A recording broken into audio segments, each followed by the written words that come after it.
if we're taking that value, that perceived value, and keeping that going to after the sales session, and for everybody in the back, pay attention to this.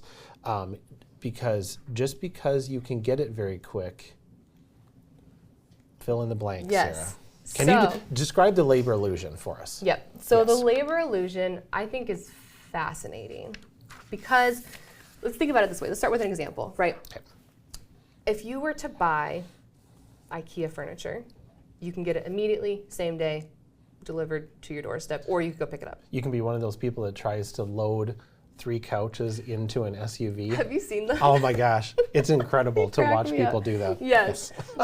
Right, so like you can get it same day, right? IKEA is like fairly affordable, blah, blah, blah. So if you were to think about custom furniture, which is expensive, how long does it take to make custom furniture? Now it takes a long time.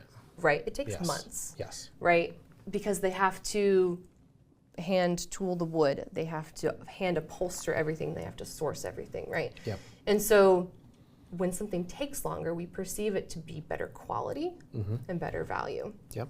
And so for me, I tell my clients that our turnaround time is 4 to 6 weeks, sometimes even 6 to 8 weeks, right? Now, part of that is the labor illusion, right? And you can use this in a few ways because the longer, sort of, to a certain extent, right? Because the longer it takes, the more time and the more quality they perceive an item to be to a certain extent, right? Yep. So we can use it that way. You can also use labor illusion in showing behind the scenes of everything, showing the actual work that went into something. There's actually an example where I paid $125 for a handmade mug because I followed him on Instagram and he showed me all of the steps from start to finish. And I was like, wow, like that is a quality mug. I want to buy that, you know? Right. And so for me with my turnaround times, I tell clients 4 to 6 weeks, sometimes 6 to 8 weeks, but then it allows me to underpromise and overdeliver, right? Yeah. And so with like White House Custom Color, I can get it in a couple days, you know, a few days, 3, 4, 5 days. And so I will have it, it gives me time to look it over, make sure everything's perfect, which it always is. And then I can email my client in 2 weeks, 3 weeks and be like, hey, great news, your album came in early. Like, I would love to hand deliver that to you. Right. And then I go back to their home and it's another touch point for me. Yeah, that's awesome. And there's no stress with that. And there's no stress because if something is wrong, then we can get it reordered, no problem. Right. You know, and I've had that happen with other labs and that's totally fine. Mistakes happen, but it does. It gives me that buffer so that way, you know, if something happens, we can redo it, no stress. Right, right. So somebody who's listening along that really is coming along with our conversation and they're getting the perceived value, they're understanding the value of showing the products, but they're still having that hard time with the high price tag.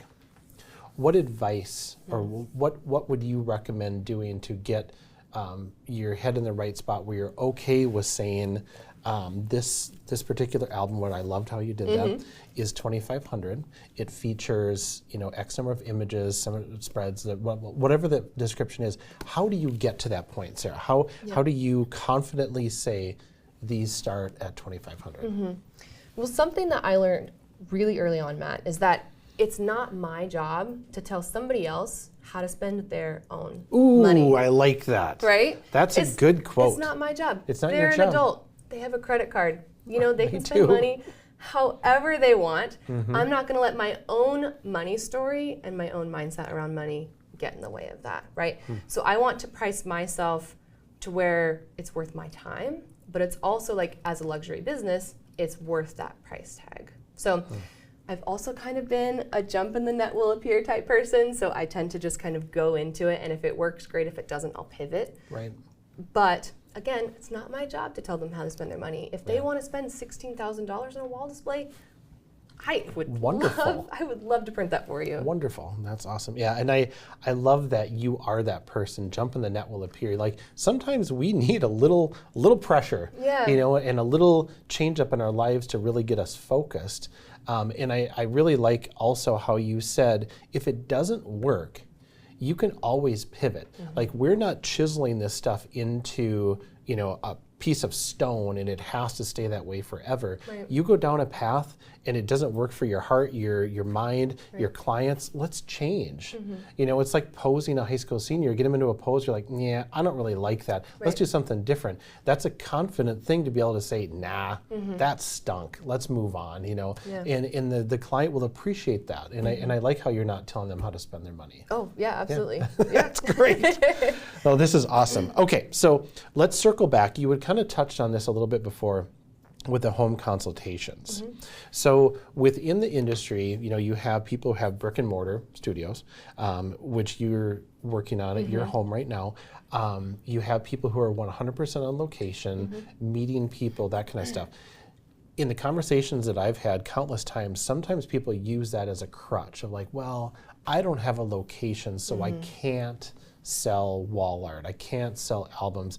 What would you say would be the path for somebody to begin on that, like with your home consultations and their home sales appointments? Like, how do you get around that roadblock and put in your head like you were doing this person a service by going to their home? And what are the benefits of that?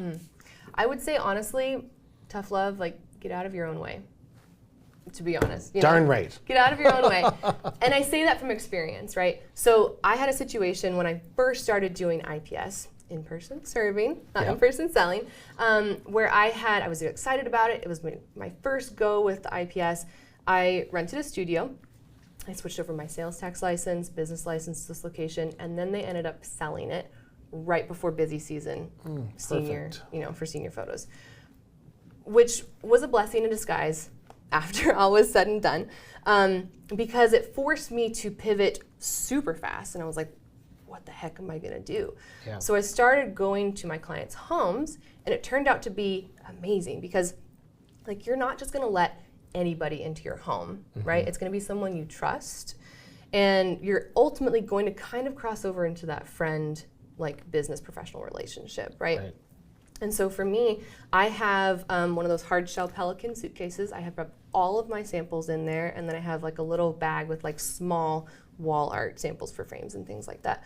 I walk up all like laden down with my heavy stuff and ring the doorbell, and then we set up in like their dining room or their kitchen, wherever's comfortable for them, because like the home is comfortable for them. And ultimately, like, again, with the trust and the comfort and the emotions, like, you're gonna have, in my opinion, really good sales out of a client's home. And I love that way of thinking. You're not thinking of not having the brick and mortar as a detriment. You're thinking going into the home is more powerful, because that's very, very true. Like, you don't just let anybody into your house. You invite your family, you invite your close friends, you entertain. That's your space, that's where your children are, your pets, all the things. So that really is a powerful statement. You said, like, you're in the friend zone. You know, you're making it easier on them. They don't have to travel. They, you know, if they have children, they don't have to worry about childcare, you know, things like that.